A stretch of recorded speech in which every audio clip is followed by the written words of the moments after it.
dans ces gens qui est dans cette situation, bon, je peux dire, si tu me regardes ou bien tu nous écoutes, toi qui n'as pas encore quitté le Cameroun, Nigeria, le Sénégal et tout, faut bien regarder, penser, réfléchir avant de quitter ton pays.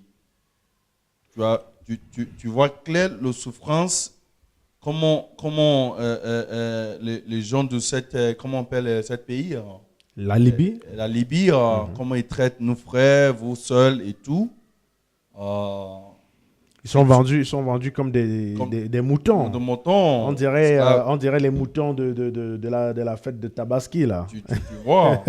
Voilà. C'est pas normal. C'est pas normal. L'homme noir est toujours considéré comme un singe du côté des Arabes, on dirait. Oui. Ils n'ont pas encore compris ce qui se passe à la réalité des choses. Oui. Et pourtant, historiquement et même religieusement, hein, si on va rester dans ces sphères qui essayent de gouverner le monde, on sait très bien que le premier être humain sur Terre était un homme. Ça, c'est du côté religieux. Mais du côté historique ou du côté de l'histoire, ce premier être qui est prouvé religieusement était un noir. Alors aujourd'hui, on se pose vraiment la question de savoir pourquoi est-ce que cet homme noir est autant persécuté, surtout par les Arabes. On ne comprend pas qu'est-ce qui se passe partout au monde. Et le véritable problème là-dedans, c'est que la persécution arabe est toujours un petit peu occultée. On essaye de faire comme s'ils ne font rien, et pourtant c'est eux qui ont persécuté l'homme noir depuis la base jusqu'à nos jours. Ce sont les premiers à commencer cette histoire d'esclavage. Ce sont eux les premiers. Ce sont même eux qui ont commencé à vendre les esclaves aux Européens.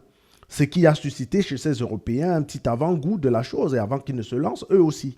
Mais par contre, on n'a jamais parlé de cet esclavage arabo-musulman ou arabo-berbère. Donc, on ne parle pas de ça, on ausculte. Alors, comme les habitudes ont la peau dure, aujourd'hui, malgré tout ça, ils se sont relancés volontiers dans, n'est-ce pas, la traite des esclaves. Alors je me pose la question, j'essaie de me mettre moi dans la tête de celui qui vend un esclave. J'essaye de me mettre dans sa tête. Je me dis, bon voilà, il a vu un mec qui est en train de passer devant chez lui, qui est en train d'aller acheter du pain, hein, du khobz, comme on dit chez eux, là. Il est en train d'aller acheter du khobz. Il le voit passer et il dit, celui-là, ce sont mes $400. Qu'est-ce qu'il se dit exactement quand il le voit passer dans la rue? Il voit un mec, un noir qui passe. Dans sa tête, comment ça se passe? Comment est-ce qu'à un moment donné, il se dit, celui-là, ce sont mes 400 euros là.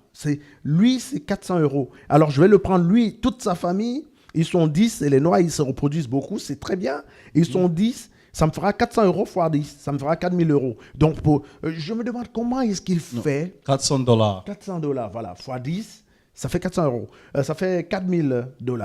Alors, là n'est même pas ma question. Là, on est déjà vraiment chiffré dans le business. C'est bon. Mais ma vraie question est, qu'est-ce qui se passe dans sa tête, le vendeur d'esclaves, l'esclavagiste? Qu'est-ce qui se passe dans sa tête quand il voit un noir passer? Qu'est-ce qui se passe? Comment est-ce qu'il arrive à trouver, je ne sais pas si je vais dire l'intelligence de vendre ce monsieur qui passe? L'homme comme lui. Comme lui, oui. Comment il arrive à ça? C'est une question, hein, je me la pose depuis belle lurette, même depuis à l'école quand on nous apprenait encore l'histoire de l'esclavage. Oui, avant je te coupe pas ton parole, j'ai vu qu'on on va directement à des gens le départ de cet esclavage, de cet immigrant, les 7 subsahariens. Comment ils ont arrivé là-bas? Oui. C'est ça qui est important. Parce que le plupart des gens que je lui ai croisé demandé comment vous avez fait d'arriver ici. Ils ont dit beaucoup de choses. Oui. Que c'est leur frère, c'est leur soeur qu'ils ont ramené jusqu'à là-bas. Okay. Tu vois? Bon, avant de commencer à condamner les gens qui vendent les esclaves, qui font ce boulot, qui vendent les gens comme eux, j'ai vu qu'on découvrait quelque chose par rapport à les gens qui font venir ces gens dans les pays arabes. Dans le pays arabe. Parce que, en fait, cette situation, c'est dans le pays arabe. On en a entendu parler au Liban, on en a entendu parler en Arabie Saoudite, au Qatar, au Maroc, aussi, en Algérie, en Tunisie, en Égypte, en Mauritanie. Alors, il paraît que c'est même le siège de l'affaire. Et aujourd'hui, la Libye fait un pas de plus, hein, va un peu plus loin que ça, parce qu'avant, c'était des pays où les femmes étaient prises en otage dans des systèmes de ménage dans les maisons. Mais aujourd'hui, on va un peu plus loin en Libye. On vend, maintenant on vend. Alors la situation est en fait, c'est que s'il faut résumer un peu la chose depuis la base, depuis ce que nous entendons, c'est qu'il y a des organismes aujourd'hui africains qui sont installés dans nos pays respectifs, Cameroun, Sénégal, Côte d'Ivoire, Bénin, Togo, République centrafricaine, Congo, Gabon et tout, et tous les pays noirs, il y a des agences là-bas qui sont installées et qui proposent le rêve arabe aux Noirs qui sont là-bas, sous prétexte qu'ils vont aller trouver du bon boulot, ils vont être payés longuement par rapport à ce qu'on les paye au pays. D'ailleurs, au pays, peut-être que ceux-là n'ont pas de boulot. Donc, une fois qu'ils vont arriver là-bas, ce qui se passe, c'est qu'au départ, le passeport était immédiatement confisqué à l'aéroport. Ça, c'est généralement le cas des pays du Moyen-Orient, Qatar, Émirats arabes. Donc, le client qui a payé pour la venue de cette personne noire qui s'en va dans sa tête, elle sait qu'elle s'en va pour travailler, donc elle part en tant que travailleur émigré. Et par contre, de l'autre côté, on la voit comme esclave achetée. Donc, une fois qu'elle est arrivée sur le territoire, on lui confisque son passeport pour qu'elle ne puisse plus sortir du territoire ou s'enfuir. On a vu sur Internet plusieurs vidéos où des ménagères se sont suicidées carrément dans les pays comme le Liban, où elles ont sauté depuis le 18e étage, on va dire comme ça pour ne pas exagérer, et elles sont tombées, se sont fracassées la tête, sont mortes, parce qu'elles ne pouvaient plus supporter ce qu'elles subissaient. On a vu des Éthiopiennes, on a vu des Soudanaises, on a vu des Camerounaises, des Ivoiriennes, on a vu dans tous les sens dans ces pays arabes. Il faut aujourd'hui être capable de pointer du doigt ce problème parce que nous, en tant que Noirs, il en va de notre survie. Parce que si nous permettons ce qui se passe aujourd'hui en Libye, nous n'allons pas pouvoir tenir. Aujourd'hui, nous sommes dans un pays qui s'appelle le Maroc et nous avons vu un petit peu ce qui s'est passé avec le printemps arabe. Chez les Arabes, les événements sont contagieux.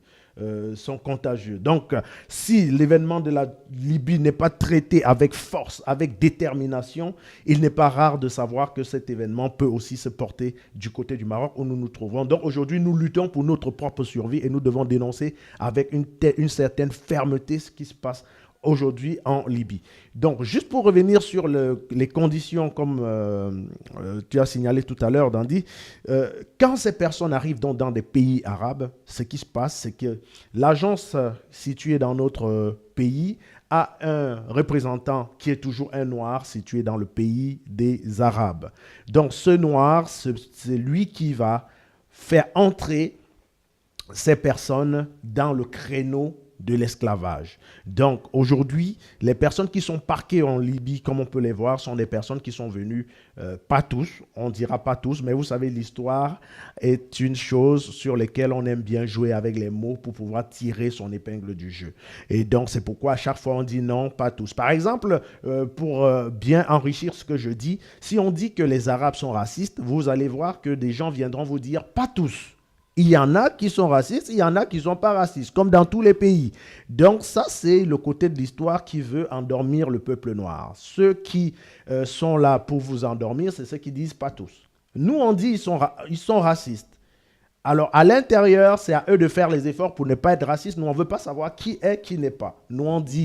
Aujourd'hui, nous, on dit ils sont esclavagistes. Parce que nous, on a vu que ça s'est passé en Libye. Nous, on dit ce qu'on voit. Et ceux qui ont fait ça en Libye sont des Arabes. Bon, maintenant, dans le cours de l'histoire, nous sommes en train de dire ce qu'on est en train de dire là actuellement, que ceux qui ont fait monter ces Noirs sont des Noirs eux-mêmes. Bien sûr, ces Noirs qui ont fait monter d'autres Noirs se sont basés sur quelque chose. Les conditions de vie dans le pays d'origine. Nos dirigeants sont tous corrompus. Toujours comme l'histoire dira, Ah, il y a ceux qui sont corrompus, il y a ceux qui ne sont pas corrompus. Il ne faut pas faire l'amalgame, il ne faut pas mélanger tout le monde. Nous, on dit, on n'a pas mélangé, on dit ils sont corrompus. C'est aussi une vérité. C'est-à-dire qu'on peut vérifier qu'il y a des corrompus. Pour ceux qui disent qu'il n'y a pas de corrompus aussi, on peut vérifier qu'il n'y a pas de corrompus. Mais nous, on dit ce qu'on voit. On n'est pas obligé de dire qu'il y a deux. Parce que nous, on soutient la thèse comme quoi nos dirigeants sont corrompus. C'est tout. Maintenant, il faut qu'eux-mêmes fassent des efforts et aillent nous délivrer tous ces jeunes, leur trouvent du boulot et les réinsèrent dans la société. Ces jeunes sont partis tout simplement parce qu'ils n'en pouvaient plus de là où ils viennent. Nous savons tous que l'Afrique est le continent mère. L'Afrique est le continent où il y a toutes les ressources. Je ne comprends pas pourquoi les jeunes ne font que s'exporter volontairement alors qu'ils sont sur des mines d'or. Qu'est-ce qui se passe? Pendant qu'ils s'exportent de l'autre côté, vous savez ce qu'ils vont faire de l'autre côté? Est-ce que vous savez ce qu'ils vont faire de l'autre côté? Jamais. De l'autre côté, ils vont attendre que les matières premières qui viennent de leur pays arrivent. Pour qu'eux, ils se mettent maintenant dans les usines de transformation et transforment ces matières premières qui vont retourner dans leur pays, vont être revendues plus cher. Et eux, on va leur donner de l'autre côté un salaire de minable. En fait, on est toujours dans un système esclavagiste. Si on se comprend bien, on est toujours dans un système esclavagiste qui, d'une façon ou d'une autre, est là pour asservir l'homme noir, dans tous les sens du mot.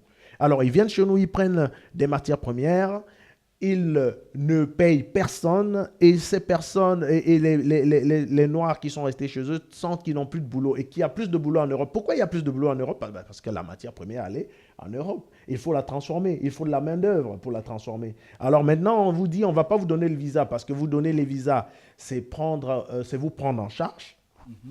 Alors, on va laisser toujours, vous savez, à l'époque de l'esclavage, juste pour faire une petite histoire, à l'époque de l'esclavage, est-ce que vous savez que ce n'était pas tout le monde qui était élu à l'esclavage? C'est-à-dire que ce n'est pas tout le monde qui devenait esclave. C'est-à-dire qu'on pouvait attraper 10 personnes, et sur les 10 personnes, il n'y avait que peut-être 3 personnes ou 4 personnes qui étaient sélectionnées pour l'esclavage. Est-ce que vous savez qui étaient ces personnes qui étaient sélectionnées pour l'esclavage? Non. Alors, ces personnes qui étaient sélectionnées pour l'esclavage, pour la petite histoire, c'était des personnes robustes. Les personnes robustes, résistantes, qui pouvaient, n'est-ce pas, supporter, n'est-ce pas, toute forme de pression. Et aujourd'hui, qui sont ceux qui migrent? Qui sont ceux qui vont vers l'Europe? Qui sont ceux qui vont vers l'Europe clandestinement? Ce sont les mêmes personnes. Parce qu'une personne qui est en Afrique n'est pas capable de supporter la traversée des déserts. Il ne peut pas s'aventurer. Est-ce que vous comprenez? Alors, ceux qui sont en train d'aller jusqu'en Europe, quand ils arrivent, ils sont immédiatement éligibles pour le boulot dont on avait besoin d'eux. Immédiatement. Parce qu'ils ont montré qu'ils sont capables de traverser. Vous passez d'abord par le désert. Après le désert, vous passez par l'eau. Après l'eau, vous passez par toute la résistance des saisons parce qu'on vous met dans un camp pour que vous supportez d'abord les saisons qui sont l'hiver, le printemps, l'automne, des nouvelles saisons auxquelles vous n'êtes pas habitué. Et une fois que vous avez réussi tout ça et que vous êtes toujours vivant, ça veut dire que vous êtes quelqu'un qui est prêt à supporter toute forme d'obstacle. Et à ce moment-là, effectivement, vous êtes éligible. Mais bien sûr, vous ne serez pas payé à la hauteur de votre mérite. Et c'est pourquoi on encourage toujours cette immigration. On fait semblant comme si oui, non, on veut, comme si ça. Et moi, je dis une chose. Si les Africains ne migrent plus, il y aura une guerre. Il y aura une guerre pour qu'ils migrent. On fera tout pour qu'ils migrent. On fait semblant de dire l'esclavage est fini. On ne veut plus venir vous chercher avec la force. On ne veut plus venir nous chercher avec la force. On veut que nous-mêmes, nous décidons d'y aller. Quand on voit aujourd'hui les camps, par exemple, on a montré à la Libye. Dans la Libye, vous avez vu l'entassement des migrants qu'il y avait. Vous avez vu le nombre de personnes qu'il y avait. Si vous prenez cette photo et que vous prenez la photo de l'époque de l'esclavage, vous les mettez ensemble, vous aurez l'impression qu'on est encore dans l'esclavage. Parce que c'est le même nombre de quantités de personnes qui s'en vont. Il y a des moments où on vous dit qu'il y a 1500 personnes qui sont entrées en Europe en un mois, ayant franchi le désert, ayant franchi l'eau. Vous comprenez un peu? C'est presque les mêmes chiffres à l'époque de l'esclavage. Et autant de morts qu'à l'époque de l'esclavage. Et aujourd'hui, on nous dit même il faut que nous, on s'auto-castre. Parce qu'avant, les Arabes ont pratiqué la castration sur des Noirs qui arrivaient chez eux. Mais aujourd'hui, dans les discours politiques, puisque aujourd'hui on nous a tous mis dans la politique pour que nous on essaie de comprendre ce que nos dirigeants disent, comme quoi ils sont plus intelligents que toute la planète, on nous dit il faut limiter le taux de naissance en Afrique, il y a trop de naissances, il faut acheter les préservatifs. Les préservatifs à l'époque, ça se vendait à 500 francs le paquet. Après, c'est descendu à 200 francs et après, c'est descendu à 100 francs. Est-ce que vous pouvez imaginer aujourd'hui à combien on vend les préservatifs en Afrique? En Afrique aujourd'hui, au Cameroun, on vend aujourd'hui le préservatif à 50 francs pour un paquet. Donc, c'est-à-dire, on vous encourage à vous préserver au maximum d'une maladie qu'on peut dire que c'est le sida. Bref, c'est une groupe de trucs qu'on appelle le MST. Mais l'objectif n'est pas ce MST. L'objectif, c'est une autocastration. C'est-à-dire que plus de naissance. On ne veut plus qu'il y ait de naissance.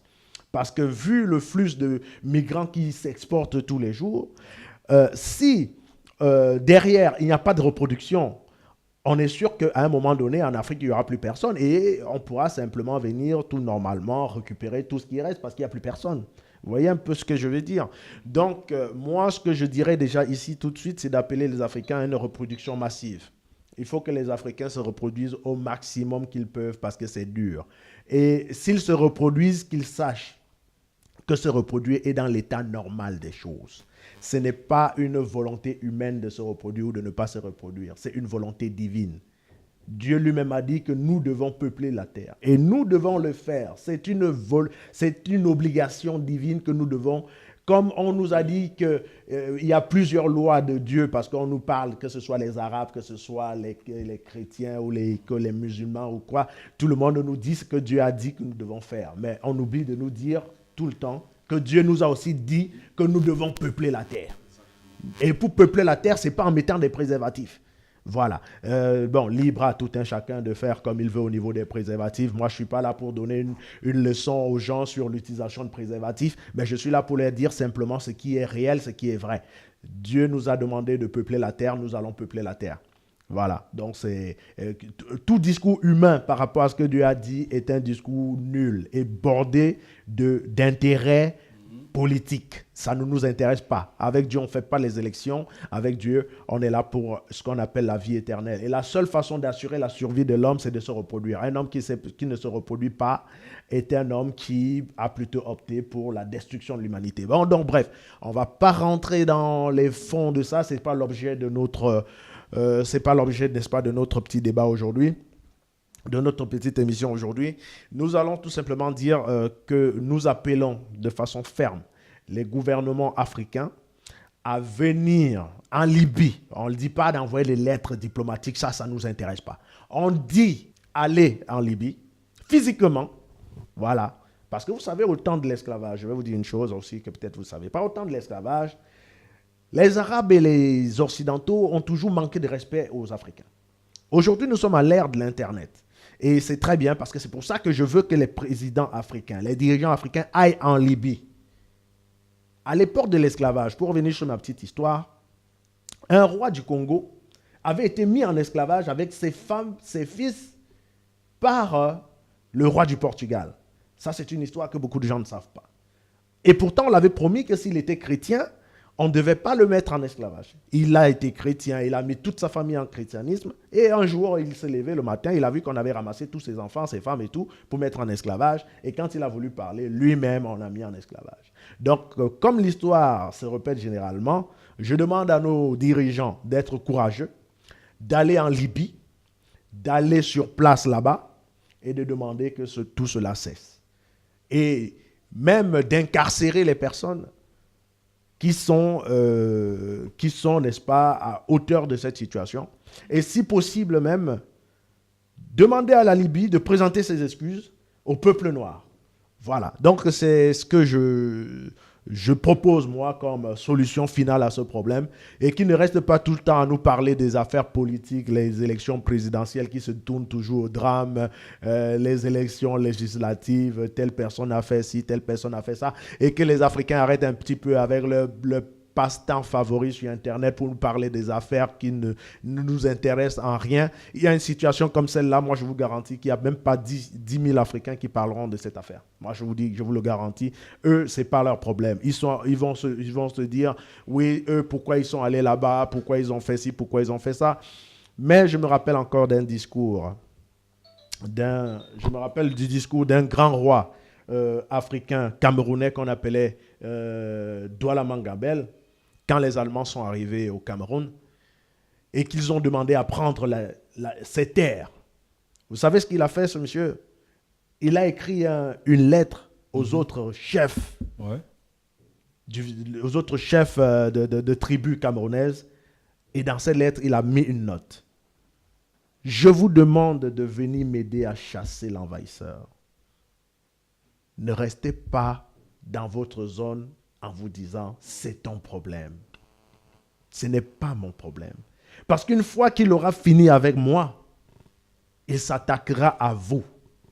Pendant qu'il est encore avec moi et que je peux apporter une certaine résistance, venez me donner un coup de main afin que ce problème soit immédiatement éradiqué. Donc, voilà ce que je dis à mes frères aujourd'hui, le même discours. Ça se passe en Libye, vous croisez les bras. Parce que vous croyez que dans votre Cameroun, vous êtes tranquille. Parce que vous croyez que dans votre Côte d'Ivoire, vous êtes tranquille. Parce que vous croyez que dans votre Nigeria, vous êtes tranquille. Parce que vous croyez que dans votre Guinée, vous êtes tranquille. Parce que vous croyez que dans votre Mali, vous êtes tranquille. Parce que vous croyez que dans votre Mozambique, vous êtes tranquille. Parce que vous croyez que dans votre Éthiopie, vous êtes tranquille. Parce que vous croyez que dans votre Congo, vous êtes calme. Déjà, le Congo n'a jamais été calme. Donc, mais quand même, je dis que malgré ça, il faut qu'ils comprennent qu'ils doivent mener même le double combat. On doit dénoncer avec une certaine fermeté, une certaine rigueur ce qui se passe actuellement en Libye. Actuellement en Libye, quels sont ceux qui parlent vraiment de cette situation? Nous avons vu la vidéo de France. Oui. Nous avons vu la vidéo de CNN aux États-Unis. Oui, le moment que j'ai croisé le vidéo, j'ai vu qu'il y a beaucoup de subsahariens qu'ils ont mis dans la voiture comme plus sardines. C'est le même schéma que l'esclavage. C'est le même schéma. Oui. Il faut prendre les photos de l'esclavage et il faut prendre les photos qui se passent aujourd'hui. Et je vous dis, ce n'est pas seulement en Libye. Non. Si vous allez même en Tunisie, vous verrez pareil. Si vous allez en Algérie, l'Algérie, on n'a même plus besoin d'en parler. On a vu ce qui s'est passé dernièrement, non? En Algérie, le refoulement des Noirs. Et le refoulement, ce n'était que une chose comme ça.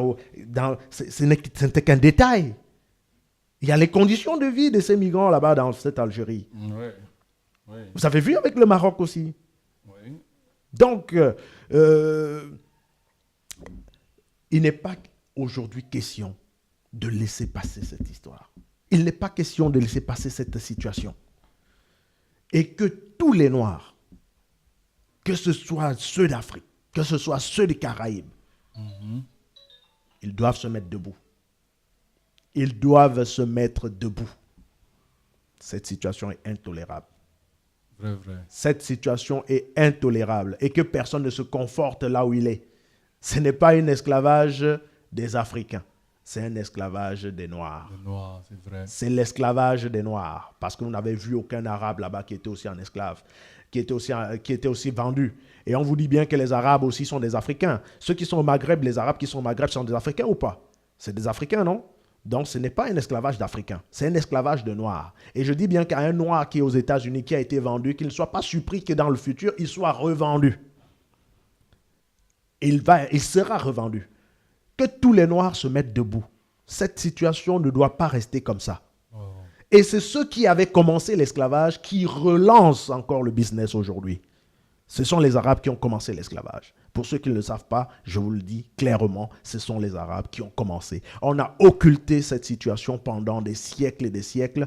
Et, n'est-ce pas, la vieille peau est revenue au galop. Donc, faisons très très attention à ce qui se passe. Ça commence comme ça et ça finit sur tout le continent avec des millions des millions de déportés. Voilà. Si je peux te demander, dans le clip que tu as vu, est-ce que parce qu'ils ont dit le gens qui achète, qui achète, oui. Il n'a jamais mis son visage, et tout. Bon, comment on peut aider la situation? C'est ça qui est mon problème, parce que on a déjà tout vu, on a déjà trouvé que bon, regarde, qu'est-ce qui passe. Qu'est-ce qu'on peut faire maintenant pour passer l'information à le monde et chaque nationalité, le gouvernement peut savoir comment ça se passe, comment on peut aider la situation et envoyer ces gens-là à leur destination, à leur pays. Voilà. C'est ça qui est mon problème. Qu'est-ce qu'on peut faire? Vous savez, Dandy, l'Africain est cloîtré aujourd'hui. Il a été bloqué sur la question de qu'est-ce qu'on peut faire. Aujourd'hui, c'est ça. Toujours à chaque fois. Qu'est-ce qu'on peut faire? Qu'est-ce que je peux faire, moi? Oh, je n'y peux rien. Je suis dépourvu de tout. Oh, je n'ai pas la force. Je n'ai rien. Je ne peux rien faire. On est toujours là. À l'époque de l'esclavage, c'était la même chose.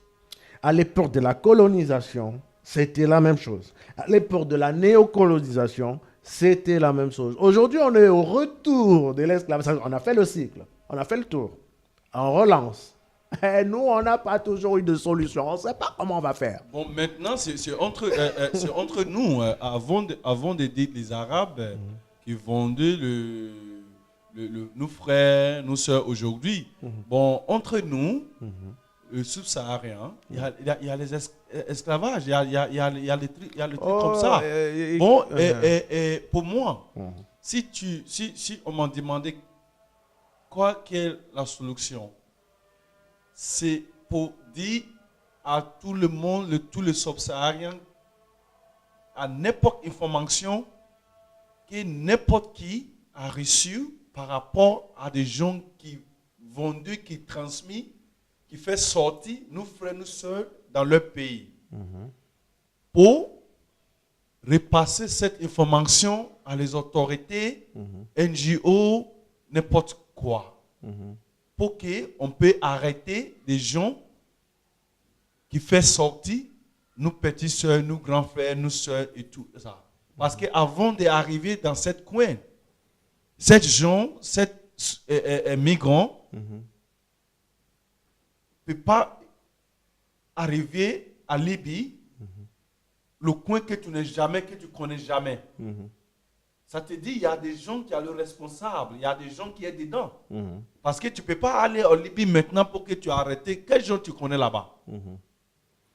Donc, ça revient à ce que je disais tantôt, que c'est un réseau bien organisé, avec en dessous, c'est-à-dire dans nos pays des subsahariens, et dans les pays arabes aussi, des subsahariens toujours, qui sont donc à l'envoi et à la réception des personnes.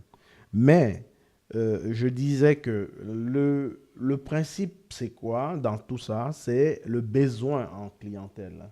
C'est-à-dire que le business est juteux quand tu sais qu'il y a des gens qui sont dans le besoin. Alors, qui sont ceux qui sont dans le besoin? Ce sont les Arabes de Libye qui sont dans le besoin. Ils ont besoin des gens. Puisque quand ça arrive, est-ce que ce sont les Noirs qui sont là, qui vendent ces Noirs? Non, ce sont les Libyens qui vendent ces Noirs à d'autres Libyens. Donc les autres sont un peu comme on va dire dans la migration clandestine, ceux qu'on appelle les passeurs. Ceux qui vont faire venir, c'est des passeurs. Mais une fois qu'ils sont arrivés, ce sont les Arabes qui vendent. Et j'ai même, c'est parce que moi je ne peux pas faire des investigations, faute de moyens. Je pense même que ces gens qui font venir là-bas n'ont même pas encore perçu leur argent. Je pense que c'est une histoire où on doit d'abord les vendre et après on va vous donner peut-être un pourcentage sur la vente. Et comme c'est réglo, peut-être ça a été réglo sur 2-3 cas, les gars ont senti que c'est un business juteux et donc ils font venir en masse. Donc voilà un petit peu. Sans compter qu'il y a des gens qui partent d'eux-mêmes. Il y a des gens qui partent d'eux-mêmes de leur pays parce qu'ils veulent aller en Europe. Et arriver là-bas, si, comme je disais, je ne comprends pas ce qui se passe dans la tête d'un vendeur d'esclaves. Tu es quitté de chez toi toi-même, tu passes devant lui qui a vendu 3 esclaves hier, on lui a donné $1 200. Il te voit passer, ben, il te voit en $400. Et il ne peut pas te laisser partir. Donc, il faut qu'il t'attrape. Comme à l'époque de l'esclavage où on courait derrière les Noirs dans nos forêts pour les attraper. Voilà. Donc, lui, il va te faire le même coup en Libye. Tu vois ce que je veux dire ou pas? Donc, il faut tenir compte de ça. Par contre, je ne suis pas sûr qu'un Noir va poursuivre un Noir qui est arrivé en Libye. Mais je pense qu'un Libyen peut le faire. Parce que lui, il voit ça en argent. Et aussi, où les gens, les citoyens de Libye,